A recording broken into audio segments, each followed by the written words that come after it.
Many sports were offered at Pembroke School. What inspired you to try water polo? Water polo was a good fun Friday afternoon event for a few of the boys. What made it even more incentive was a good-looking coach. This is before Hamish came about. So. Don't forget, I stuck you in the cage back in Year 7. Quite down. But yeah, for a couple of randy 12-year-olds going out and perving on the coach was prime, and that's what got us into water polo. There's a group of about 5 of us. At least you're honest. And that was Kylie out and Tiffany out. So, 84 and 87. So got the boys out there. And in Year 8, you showed potential as a goalkeeper. And my research tells me that international goalkeepers are generally 6'4", 6'6". Now you're just only 6'1". How did you overcome your lack of height to reach the top of your sport? Yeah, that's true, Dolly. Your research is very true. Guys are normally a little bit bigger than me, and I was one of the smallest for a goalkeeper, that's for sure. I guess what really got me into it was Hamish over there. He was my coach in Year 8 and Year 9. Said, "Boy, get in there and help me out." So chucked me in there because probably none of the other guys wanted to do it. It's the shortest. And then I was even a small goalkeeper then. So I think from being a small goalkeeper physically and stature-wise, you just have to try and develop other skills. And one of them was just try to be fast and learn where they're going to shoot before they think they know they're going to shoot. So yeah, start getting smart about it. Hence a couple of nicknames I'll tell you later. Okay, now, yeah, we'll go straight to them. It's all yeah, well, going back into the days when you're playing around in the schoolyard and your mates will all come back and give you some nicknames. A few of them have stuck for quite a while, and these boys over here will be able to attest to which ones they are. First of all was another reason why I guess I'm pretty good in the cage and in goalkeeping, because I've got long fingers and long hands. And name was Spaghetti Man because my fingers are about that long. They started to look like spaghetti. Paddy named me that one back in physics class when we were learning about what happens to matter when it goes into a black hole. So this is getting That's very nice. Paddy's a bit of a guru. But when something goes into a black hole, it starts to stretch out. And the process is actually called spaghettification. Paddy came up with the idea and said, "I think your fingers got stuck in a black hole." Hence the name spaghetti. And then Solder, I think, came up with the name Smartass, SA, so that stuck for a little while. That's pretty true. Very good, you can tell Raph and I are warming up for this. Now, the Sydney Olympics, where Australia finished 8th. What were your memories of that Olympic Games? Thanks, Esther, my sister over here. I think she probably had a good time over there as well. Can't imagine. Yeah, the memories of Sydney, obviously, I was pretty lucky to get in the team and beat one of the older guys in for the spot. So it's warming up and playing some good water polo in the lead up, and then managed to snag a team spot. So then all the family were on board and they all came over, and I guess my highlight was walking into the opening ceremony and just being absorbed by so much adulation, I guess, from the crowd that was there. The home crowd was just unbelievable. You walk in there and you just feel like, this is it, you can't get any better. It was just pretty amazing. And then the other, I guess, highlight of the Sydney Olympics is having the home crowd there to support you. When we play water polo, we go over to Europe, and generally there's probably one person from the consulate who's out there trying to wave only Aussie flag or a boxing kangaroo or something, and you pick them out in the crowd. But you come back to Australia and then you have the whole crowd supporting you. It was unbelievable. And to be quite honest, you actually pick out, well, there's Esther, she's yelling, there's my mum. You know, you can hear her from a mile away. And that's what you really enjoy about the playing in your home Olympics. Now, also in Sydney, condom companies did a roaring trade. 70,000 condoms were issued to the athletes' village, and then they had to bring in another 20,000. Now, what was with all that sexual tension? What happens on tour stays on tour.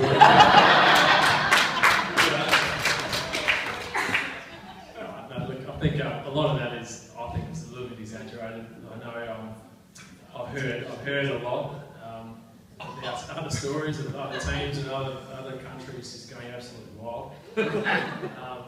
So I can attest, yeah, probably about 40,000 of them, those extra ones, I reckon, that were probably legitimate. But for us, unfortunately, we finished on the last day, and we were pretty well under the thumb. So not many water guys contributed to many of those. I guess some in the crowd might be interested in you know, the love life and personal sacrifices you've made to you know, to play international water polo. Can you just expand on any, you know, personal sacrifices, whether it's, you know, jobs or girlfriends or Relationships. Jeez. How many girlfriends can I talk about? Go for it, RAFO. Not really.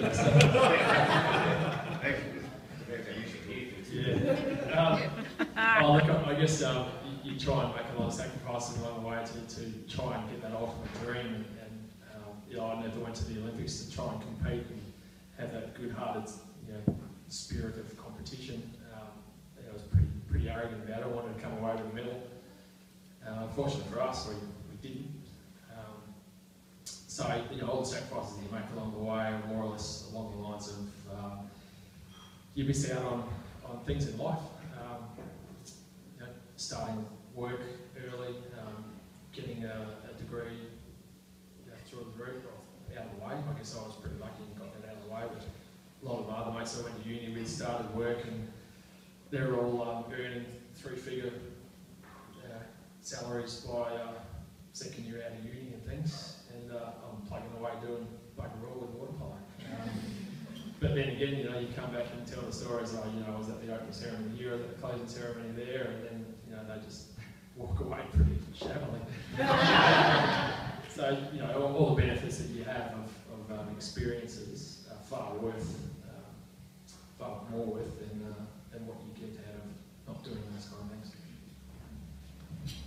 Fair enough. Now, I'll just mention some of your travel.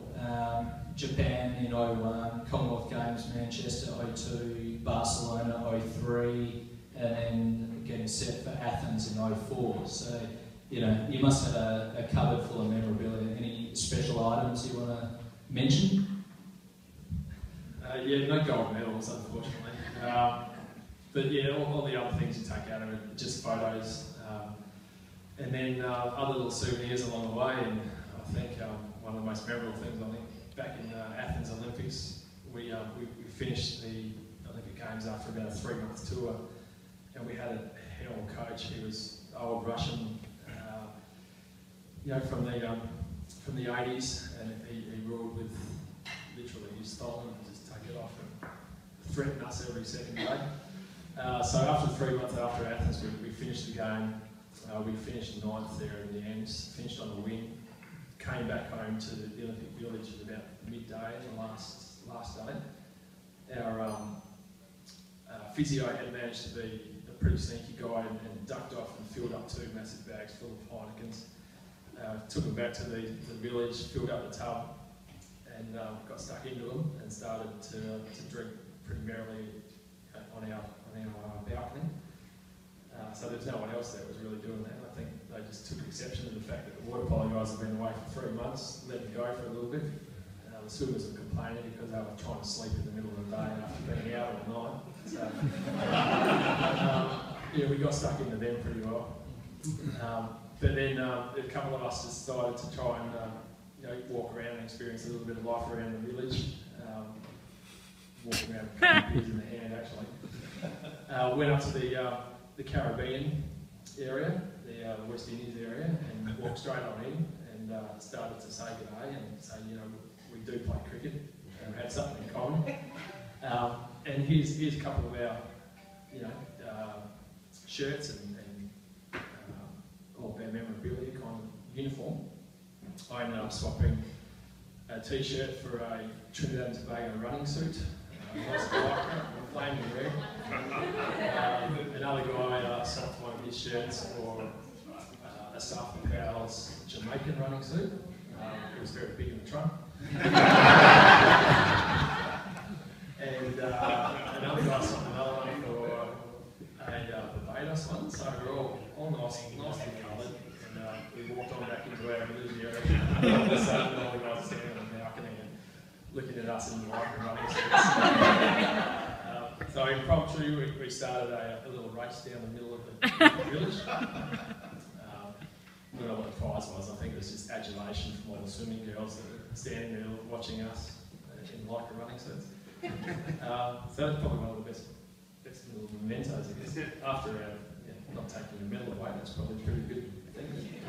About the Mambo Eye. Oh, the Mambo Eye. Yeah.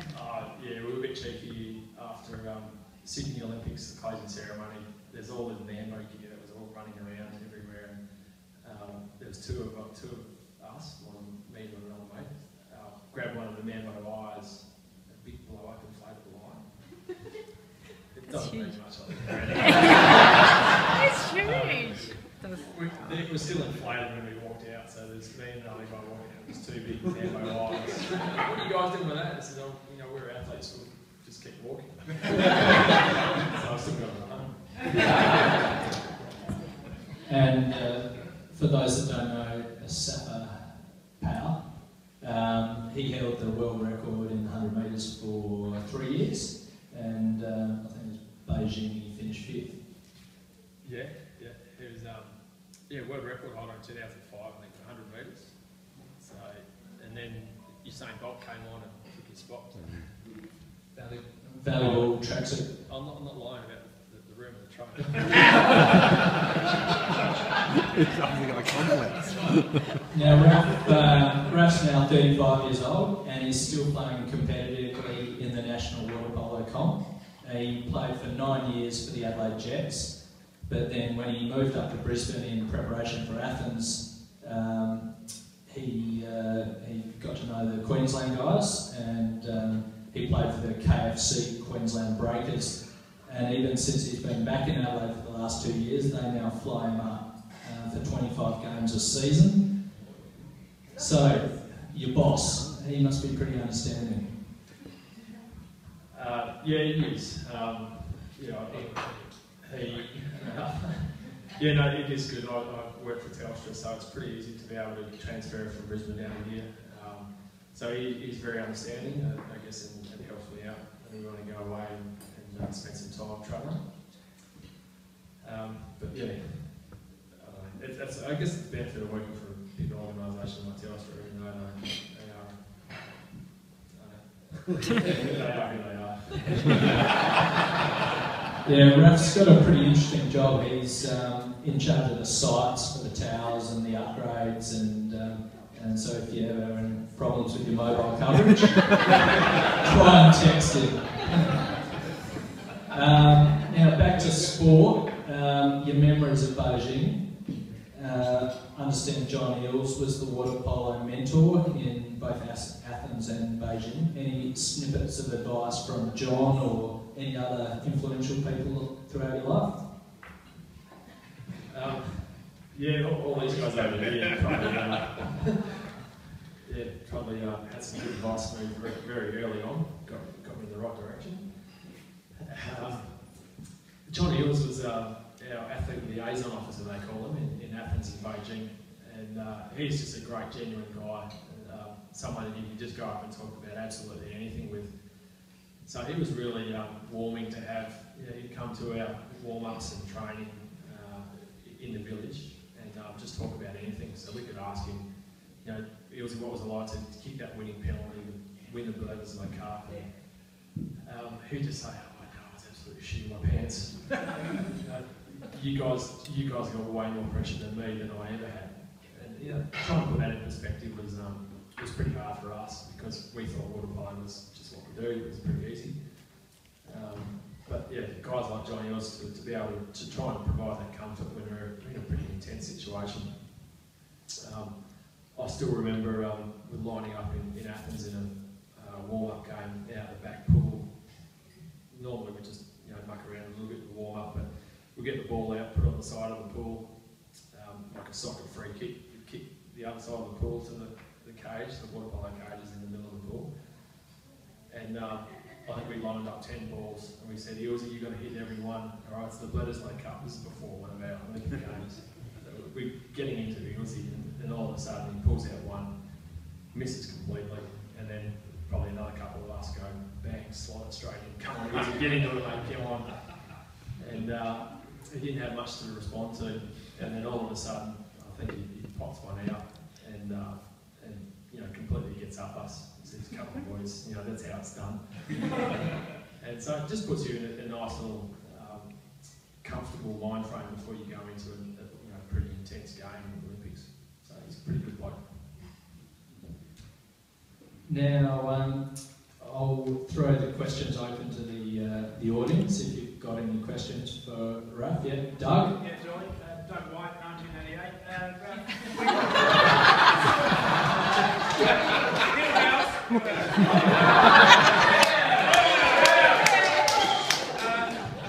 Were you a swimmer? Can you butterfly? You put it in backstroke if you need to. Yeah, look, I could do all strokes, I guess, at school. Yeah, big ups for Right House. Yeah. But no, did you swim competitively? No, not really, no. At school, yes. Yeah. Swam competitively at school. And then I went to, state school and all that kind of stuff, SAPSARS and swimming. No. So just mucked around in the pool with Hamish and the boys. And that's about it. Was anyone in the 2000 team with you, Raf, faster than you over 50 minutes as a goalkeeper? Yeah, good question, Paddy.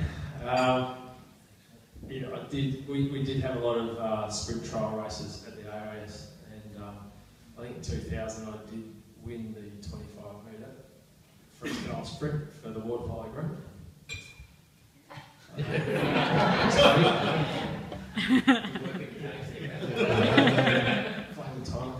Any other questions? You've got the Russian coming 72, by the way.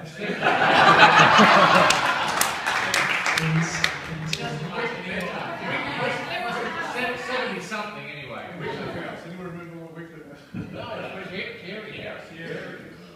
You've got the Russian guy coming at you, great big hand, he's about to throw the ball on the net. How do you know where he's going to put it?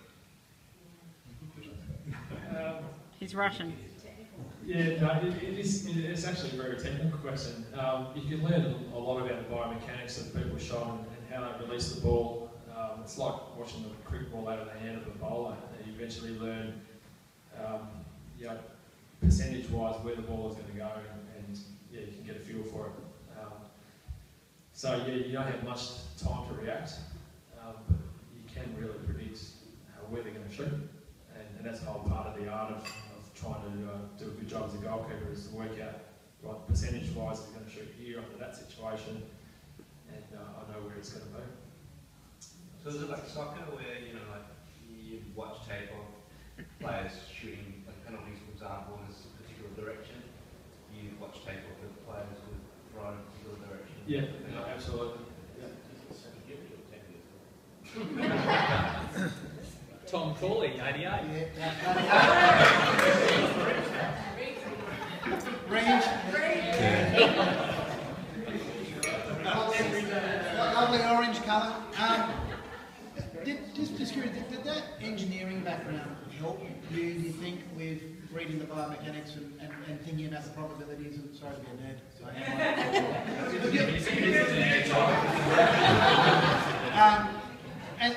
did other people do that as, to be honest, did other people do that as well as you, or did they have the same sort of technical insight? Did that help or not? I think it definitely helped, yeah. To be able to analyse something and break it down into very, you know, I guess, parts and pieces, like an engineer normally does, and finds a solution. I think it definitely helps. Just teaches you how to think and how to solve a problem, and think before the problem arises, how you're going to find the answer. I think the other goalkeepers who I know who are probably a little bit less analytical, a little bit more, philosophical.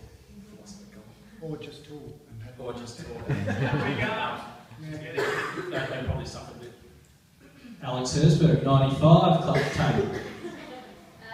Raph, my sister plays just a little bit of water polo, nowhere near what you did.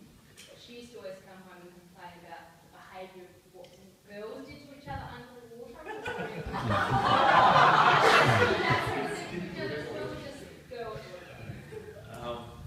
I remember Millie actually scratching the hell out of her. So, yeah, Millie probably started on that. But that happens, the girls have got a little bit more to try and grab a hold of in terms of the baiters. They've got more surface area, I guess, than the boys. So they just go nuts. Every little bit of the body piece they can. Scott Peters, 86. And right house. Yeah, I played water polo, and actually I played in the Gold last Wednesday night. They brought me back in the old tries. But my son's currently playing in junior state water polo. There is a lot of pressure. It's really hard being a South Australian to be competitive in any sport on the national platform. There's a lot of pressure if you're any good to transfer into state, to be a part of a group where there's probably, you might get 1% or maybe 5% of the people might come from South Australia. You're very lucky if you make the national front. Was there any such pressure on yourself to move into state or to try and be a part of the national team over there? Yeah, no, definitely you had to. I think when I made the decision to go to live up in Brisbane, it was either go live in Brisbane or go to Europe and play professionally. So I chose to go up to Brisbane where there was a better training environment and more competition. And that's really the only driver for why people want to move out of South Australia, is just there's not enough base to train and be competitive against. So how can you do that better? Just make Adelaide into 3 million people. I think it's all about numbers. So you get the people that you've got to feed back into the sport and get more people involved. And facilities. Yeah, Facilities is a big thing in Adelaide, for sure. If we had an extra 5 pools spread around, you'd grow your base from the grassroots up, and you'd feed into the sport from the bottom up. We don't have enough facilities here for water polo. It definitely helps. But there's no easy answer for Adelaide, unfortunately. And that's why a lot of people end up moving away. Well, you can go I say 5 goals, but we lost 18-2.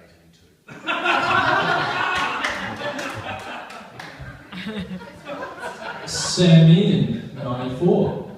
Still remember your question? What house? You had your hand up? Okay. Christian Ingerson, 84.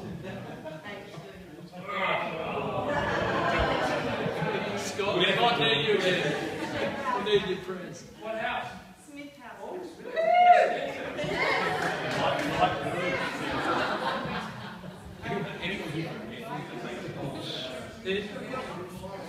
Listen up. If you're really, really honest, do you think the penalty shootouts are a really fair way to decide a match as a goalie? I probably honestly think they are, because there's less pressure on the goalie to try and make the save than it is for the shooter. I think generally the shooters stuff up more than the goalkeepers. So from a goalie's point of view, okay, I'll take it every time. Yeah. It's probably the same in soccer, actually. Caroline Ward, 89. Caroline Allen? Not Ward, but not that Ward upstairs. No, not the Australian Women's Cricketer Ward. The 89 Ward. Ward Shoes Ward. Yes, she is actually cured, yet she go to the Olympics at Sydney as your first coach. Oh, it'd have to be my inspiration. Thanks for the invite, Raph, but yeah, sorry I couldn't make it. But I just asked because, Dolly, you mentioned before the 70 to 90,000 condoms, which works out to about 10 per athlete. Of your 10. You did say not many of them. Come on, Raph. Well, it has been Mum's been since dying the to know. 2000s, I think so. I think I've used 10 in that time.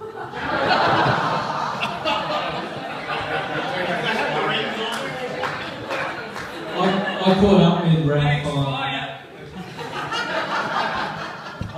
Raph on Wednesday, and I asked him asked him the question: what would happen if Pembroke didn't offer water polo? Yeah, good question. Probably mucking around playing cricket or footy. Probably not even. No, I don't know. I wouldn't have a clue if we didn't get stuck in the water polo after school. No idea. Anyway, that's the thing, I guess. Okay, and Maddie. Yeah, Madeline, 1981, your house. Hi, Raph. He's still got one of those condoms. You haven't lost it.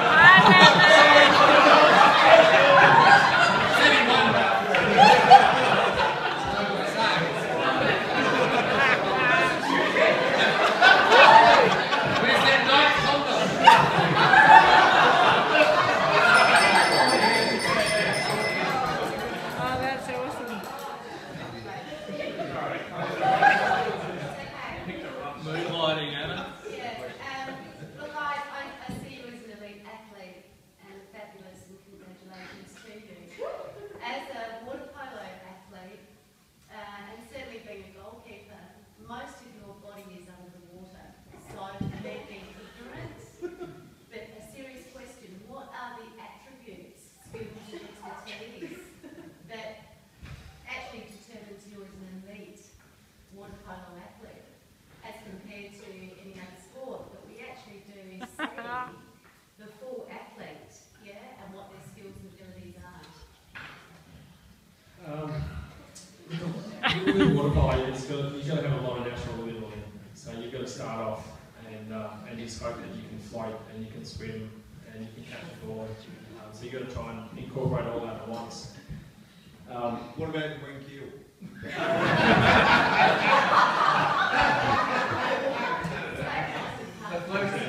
The balance helps.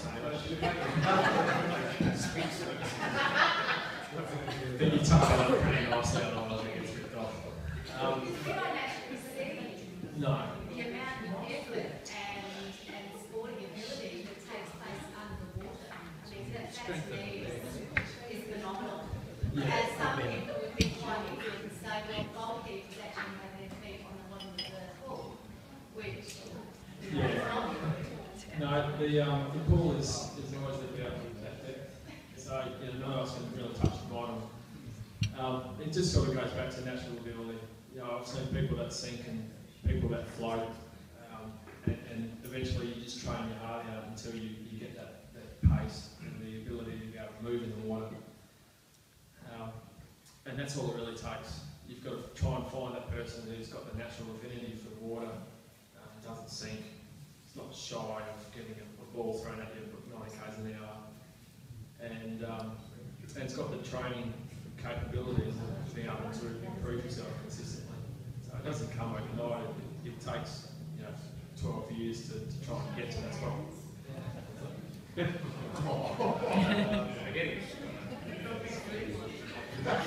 Yeah, he's also got an arm span of 200 centimetres. That's across, isn't it? Yeah, so put your arms out. That was great. So you block sole goals. That's unfair on the rest. And Tom Colley, number 2. I've got a follow-up. So, part of my ignorance, which are the best countries in water polo, and why do you reckon they are? The Hungarians won the gold medals for 3 Olympics I went to. Sydney, Athens, and Beijing, they won 3 people. So the Hungarians, they have it in their culture. It's like cricket here, it's like AFL. You go there and it's their sport. So it's always great going and travelling over there, and then you go play a tournament in Hungary, and they put on the best facilities, they get the best crowds. So that's what they feed on. So yeah, build it up. Beck Hall, 95. Mellow.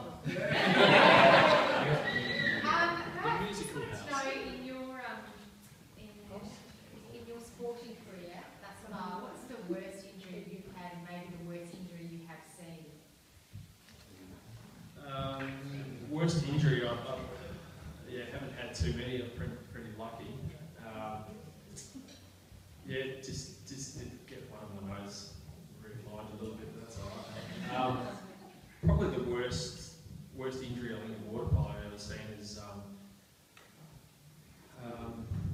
cracked sternum, which the guy just basically falls to the bottom of the pool, and everyone has to stop the game and literally stop the game and get him out. So how did he get on the cracked sternum?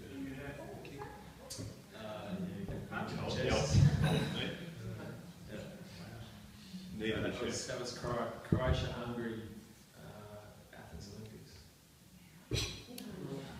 And Alex Hersberg, 95. Have you ever sort of been involved, say that drugs in sports is a big issue at the moment, ever come anywhere, seen, heard, been involved, sort of teams that you think shake your head out? We got a little balance here, I think, of illegal drugs like anabolic steroids and all that kind of thing. Not much in water polo. There was a little bit in the late 90s in Serbia and the old Yugoslavia. Guys that I played juniors against who went from World Juniors.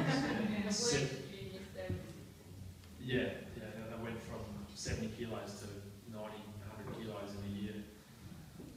So there's always questions about that, but all the other illicit drugs, I guess, as much as any other sport. I see Grace Cabot. No? Okay, one more question. Mary Trafford.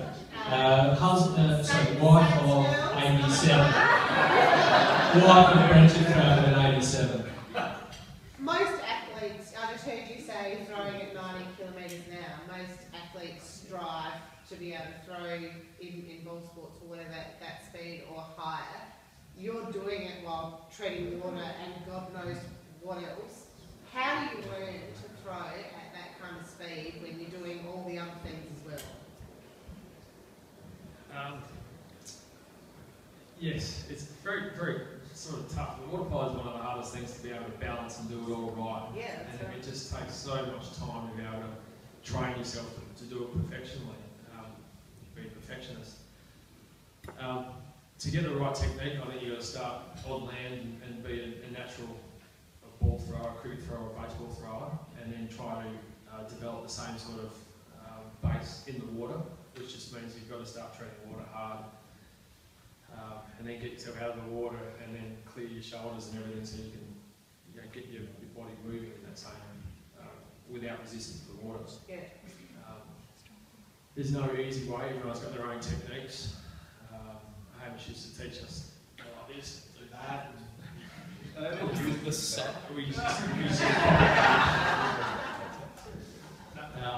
And then, basically, you just got to imagine yourself as a baseball pitcher.